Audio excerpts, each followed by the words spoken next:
Welcome to Stuff You Missed in History Class, a production of iHeartRadio.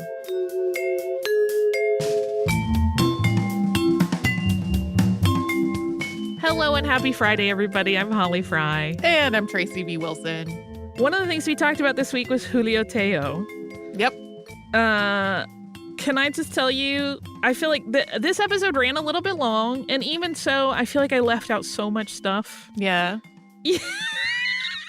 Yeah, he had a lot more conflicts that we didn't go into and arguments. There's a big argument that he had with Larco that ended up with them both having to give testimony about it because they got in a fight over a piece of property that Larco had owned and Tello thought the museum had taken possession of, and there were some things stored in it, and it was a big, essentially like a public brawl once again. He kept getting in these very public fights, which makes me nervous just thinking about it, but he was really passionate. One thing that I found a little dismaying, again, we're dealing with like English language only sources because I'm not fluent in Spanish. And there is not a whole lot of mention of his family life. Right. We know he got married, and we know that he and his wife had children together that did not all survive to adulthood, I don't think. But even in the things I read, the numbers shift around. Like, I read several that said they had 4 children, 1 died, and another that said they had 6, and I'm like, that's new. But we don't really know. And I feel like most of his personal life is kind of blurred and a little bit obscured because his work was so important both to him and to his country and to archaeology in general. I also had a very, I don't know if it was quaint, but there was a moment where I was looking through U.S. newspaper articles about him, and one of them had anglicized his name to Julius, and they still spelled his last name the way he spelled it, Tello, but I just imagined every American reader calling him Julius Tello when he was in the United States, because I'm sure it happened a million times. But it's one of those tricky problems. Yeah. But the thing I love the most about him is his approach to solving problems.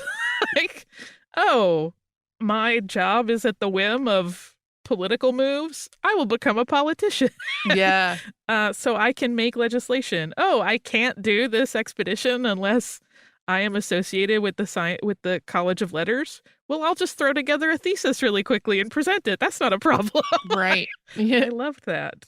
I loved it. I felt conflicted about some of his story. Like, I felt conflicted about the big public fights. There was a lot of that. Oh, they're rough. But also, anytime I'm in a museum at this point, which doesn't happen because there's a pandemic. Right. If I were to be in a museum at this point, like anytime I'm looking at an artifact that is not from the place that the museum is, I'm always like, where did you get this and how? Yeah. And like, the people who were criticizing him being like, we're afraid you're sending our artifacts away. Like, he was. Like, yeah, 100%. Yeah. So it's one of those things where it's like a slightly different nuance than, say, a U.S. archaeological team showing up somewhere and doing a dig and taking a bunch of artifacts away. But still, one that just like troubles me a bit. Yeah. I mean, it's one of those things I think about. It came up when we did the episode that you had researched on the Elgin marbles, where it's like, this really stinks. They got taken away, but they also may not have survived if they hadn't been taken away.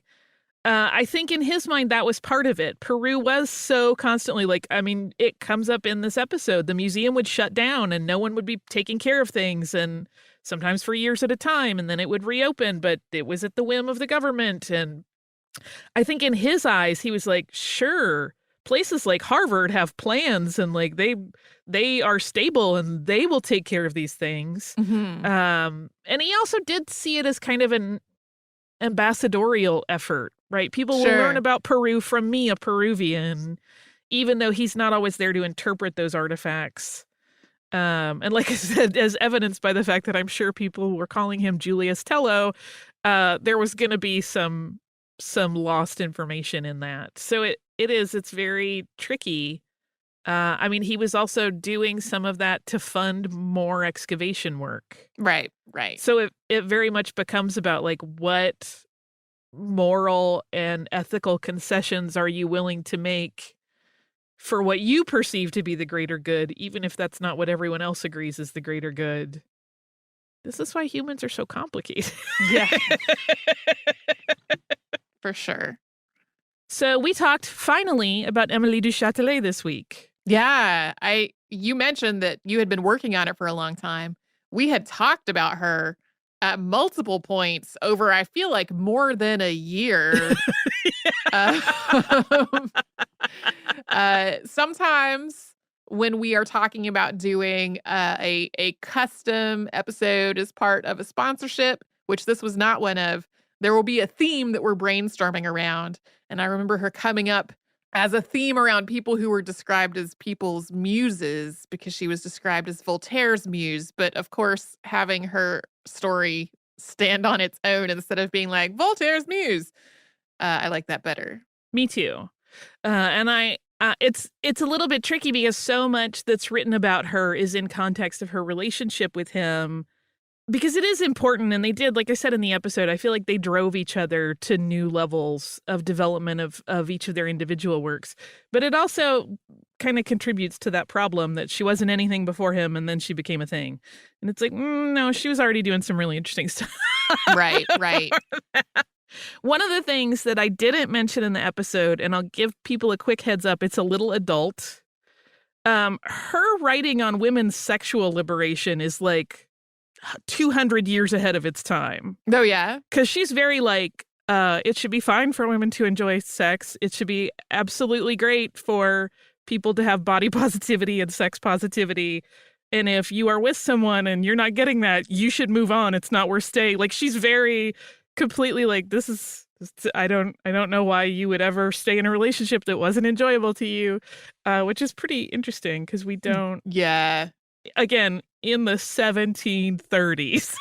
Yeah. One of the things that I really like about her is how it really does seem like when her romantic relationships ended, like they continued to be fond of each other and in one another's lives. Because, like, I know for my own personal history, if I break up with somebody, it's because I did not like who they were as a person anymore, or else they did not like who I was as a person anymore. And like, there has not been a continued affectionate relationship in the vast majority of cases. And for her to have been like, yeah, Voltaire and I are not really together anymore. We still live together. We still do all this academic work. It's not a problem.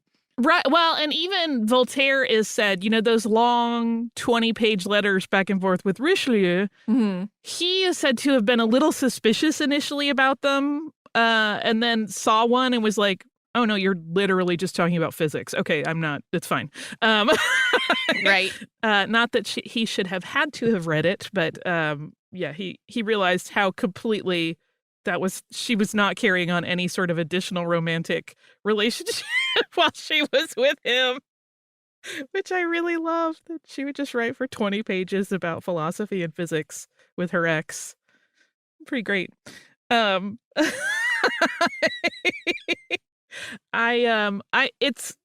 an interesting aspect of researching her, and one of the reasons it took me so long, there are a couple of quite good books about her.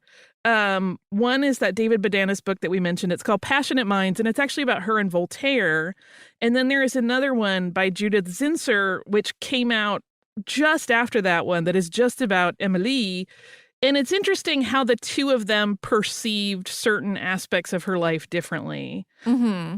David Bodanis, in many ways, sees her, to my mind, this isn't a criticism of his work, in an almost romanticized view. Like, there tend to be more polarizing approaches to her father loved her, her mother was mean to her, she was amazing, and not everyone saw it. Whereas Zinsser recognizes that she was clearly a genius, but is a little less definitive in some of those, where it's like, no, her mom might not have been that mad about it. She just knew, like, this was not going to lead to a path that she could sustain as an adult. Sure. And so it's just an interesting comparison.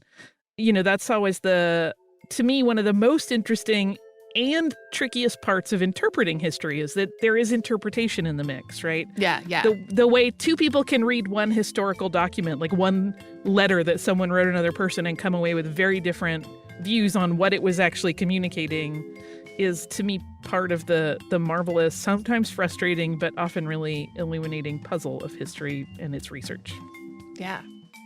Thank you so much for joining us this week. We hope you have a beautiful Friday and a beautiful weekend, whatever form that takes for you, and we will see you right back here next week.